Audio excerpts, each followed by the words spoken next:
It all unfolded right in front of everyone. My sister was crying into Mom's arms, finger pointed straight at me. She stole Dad's money. Dad's roar shook the walls. "Get out, Jade," loud enough for the whole neighborhood to hear. No one met my eyes, not even Mom. I was 16, barefoot on the porch, rain soaking through my shirt, my heart beat louder than his fury. I didn't shout. I didn't plead. I just walked off into the dark, holding on to the only thing I had left, the truth. Weeks later, when she bragged about it, someone overheard every word. And that changed everything. Stay with me. It only gets louder from here. Back then, we looked like any other family in our quiet Ohio neighborhood. A trimmed lawn, white porch, pumpkins on the steps every fall. From the outside, the Smiths seemed steady, polite, ordinary. Inside, though, there was always a scale I could never balance. Dad worked endless hours at the auto shop and measured love through obedience. Mom kept the house perfect and avoided conflict like it was poison.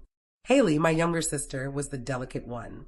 She knew just how to cry to make hearts soften. And me, I was the quiet achiever, the one who thought love could be earned by always doing things right. I remember Saturday mornings. I'd make pancakes while Dad read the paper. If Haley burned hers, he'd chuckle and say she's still learning.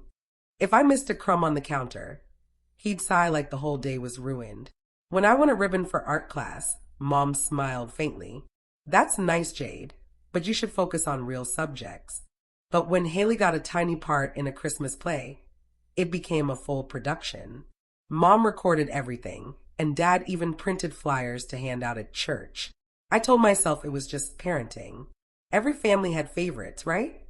So I smiled through it, cleaned up after Haley, and reminded myself we were sisters, not competitors. She'd borrow my sweaters and return them stained, and I'd still fold her laundry. She'd forget her homework, and I'd help her finish it before bed. I believed kindness could fix anything. I believed being the good one mattered. That illusion fractured slowly, through small, ordinary moments, like how Mom would hush me any time I corrected Haley, or the way Dad's expression softened only when she spoke. One night at dinner, Haley knocked over a glass of grape juice. It spread across the table, seeping into my sketchbook. I froze. Dad snapped at me, "Don't overreact." Then he turned to her with a gentle smile. "It's okay, sweetheart.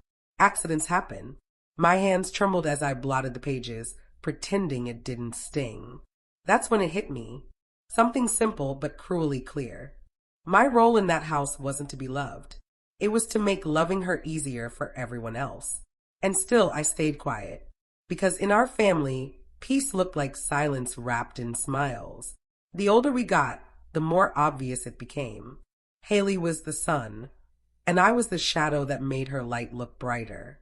Every praise aimed at her carried a quiet comparison meant for me.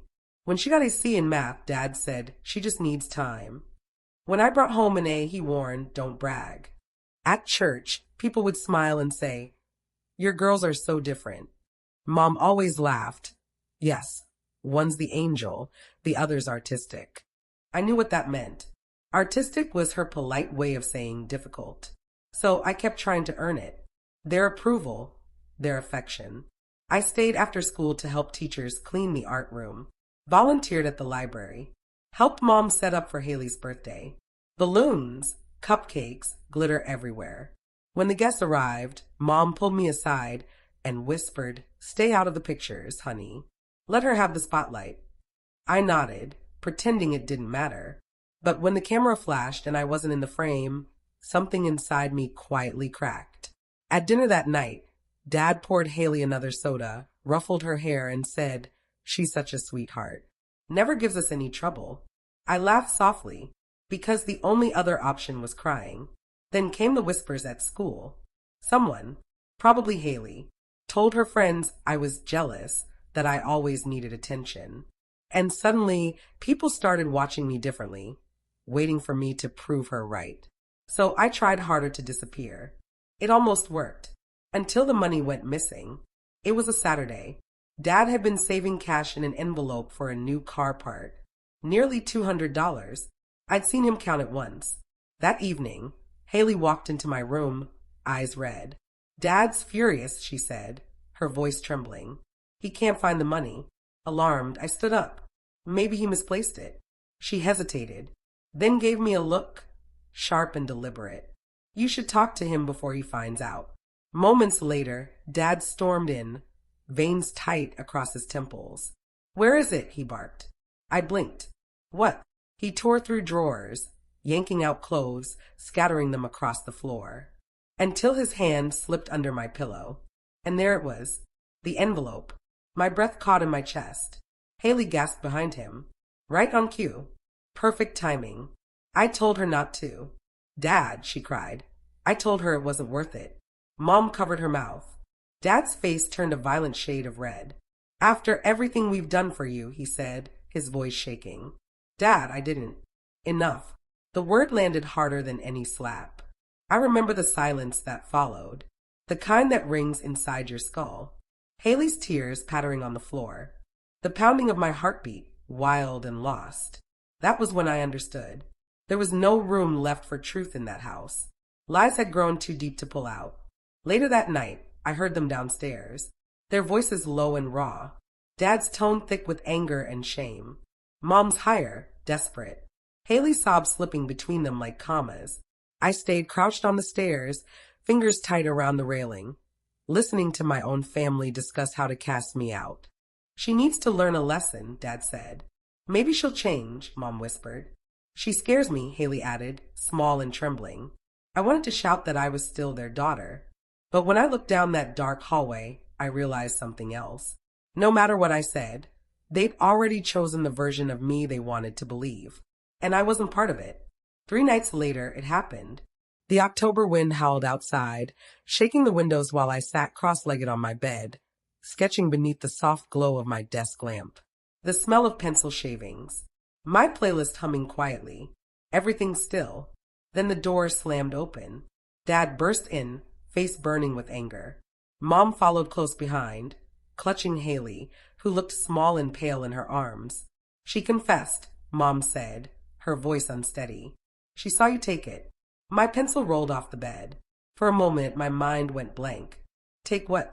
I whispered. Dad shoved a crumpled envelope at my face. The money. Don't play dumb. I didn't. He didn't let me finish.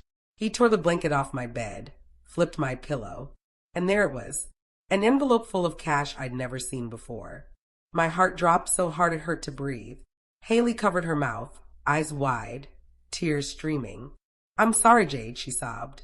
I didn't want to tell them, but I couldn't hide it anymore. I stared at her, disbelief locking my throat. You put it there, didn't you?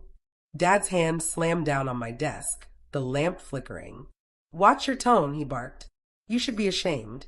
Mom's voice trembled. Why would you do this to us? To your sister? The room blurred. My words cracked as they left my mouth. I didn't steal anything. You have to believe me. But they didn't. I could see it in their faces. The verdict already made. Dad grabbed a black trash bag, stuffing it with whatever he thought belonged to me.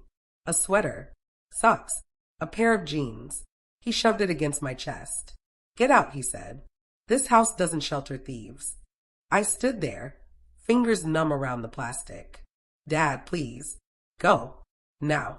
Mom didn't speak. She only pulled Haley closer, whispering, It's okay, sweetheart. Mommy's here. I'll never forget the way Haley looked at me. The way her crying stopped mid-breath. The faint twitch of her lips. A small, cruel smile. That was the moment I knew. The front door swung open. Cold air rushed in, slicing through my skin. The porch light glowed behind them as Dad pushed me out. The trash bag hit the ground with a dull thud.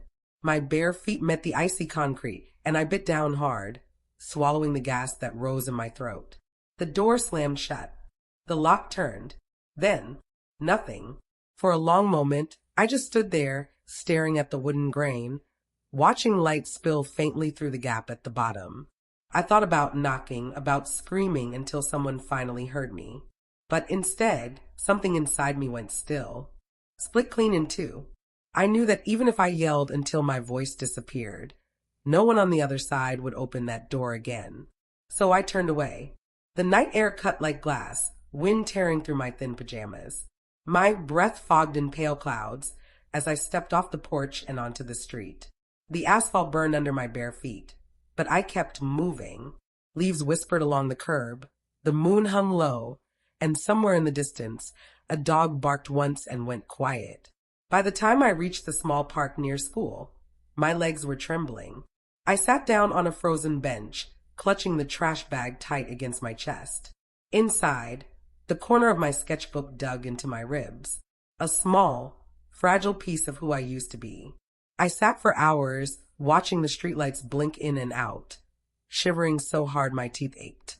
When dawn finally bled across the sky, only one thought stayed clear in my mind, sharp and cold.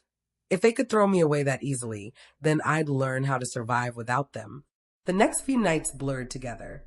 Park benches, bus stops, the staircase behind the library.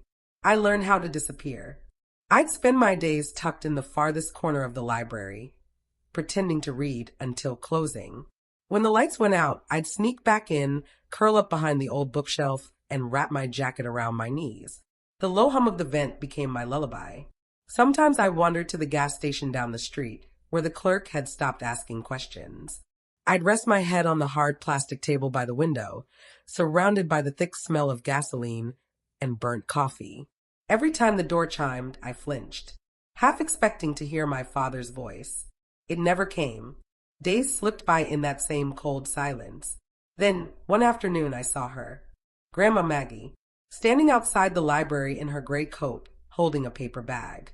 "You look like you haven't eaten," she said gently. I froze, certain she'd scold me or drag me home. But instead, she handed me the bag. Inside, sandwiches, an apple, a folded 20. "Stay where you are, Jade," she said softly. "Let me handle this." I didn't understand what she meant then, but soon I would. 2 weeks later, I heard about the dinner she hosted at her house. My parents were there, beaming, proud of their perfect daughter. Haley laughed, showing off pictures on her phone, glowing in the attention. And that's when she said it, the words that changed everything. "You won't believe what I pulled," she bragged, smirking at her cousin on FaceTime. "I slipped the money under her pillow," she said, giggling, and cried a little. "They totally bought it. She's gone now. Problem solved." Grandma heard every word. She didn't argue. She didn't even flinch. Instead, she quietly picked up her iPad, tapped record, and let their own words betray them. The next morning, she sent a simple text, "Meet me at the church after service. Come alone." I didn't know any of this then. While I sat in the library, sketching with cold, shaking hands, Grandma was facing them head on. In the small prayer room behind the altar, she pressed play. Haley's voice filled the space. Every cruel sentence, every laugh. The sound bounced off the walls like judgment. Mom broke down, crying uncontrollably. Dad turned pale. Grandma didn't raise her voice. She simply said, "You cast out your own child over a lie. Now you'll make it right." By that afternoon, they had no way out.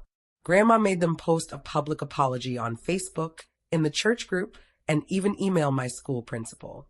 Within hours, my name was cleared. The same people who had whispered about me now commented, "Poor Jade," pretending they hadn't been part of it.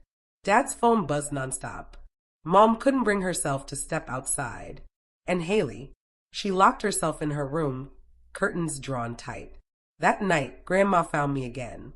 When I saw her in the library doorway, I dropped my pencil and ran straight into her arms.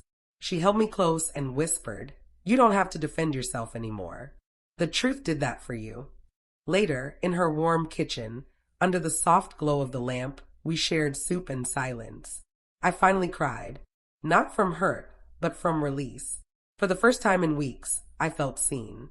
After that, Grandma kept me with her. Her red brick house always smelled of cinnamon and coffee. Every morning, she'd hum softly while frying eggs, pretending not to notice when I lingered in the doorway, just long enough to make sure she was really there. She never asked me to forgive anyone. She only said, "Let the truth do what it's supposed to do. Heal you, not bind you." At school, the teachers who once looked away now met my eyes. My English teacher left a folded note on my desk. "I'm sorry. I should have asked, not assumed." I didn't need anything more than that. Haley avoided me completely, crossing the hall in the opposite direction. At church, the whispers still came, but this time the weight of them wasn't mine to carry. It was theirs. One weekend, Grandma showed up with a new pair of running shoes. Navy blue, white laces gleaming. "You need to feel the ground again," she told me. So I started running in the mornings, down quiet streets lined with sleeping houses. The air was sharp and clean. Each step felt like taking back something that had been stolen. A month later, Dad's name lit up my phone. The same name that once told me to get out and not come back. I didn't answer. Some doors, once closed, are better left that way. Now I sit on Grandma's porch, sketchbook open across my knees, the sun dipping low behind the maple trees.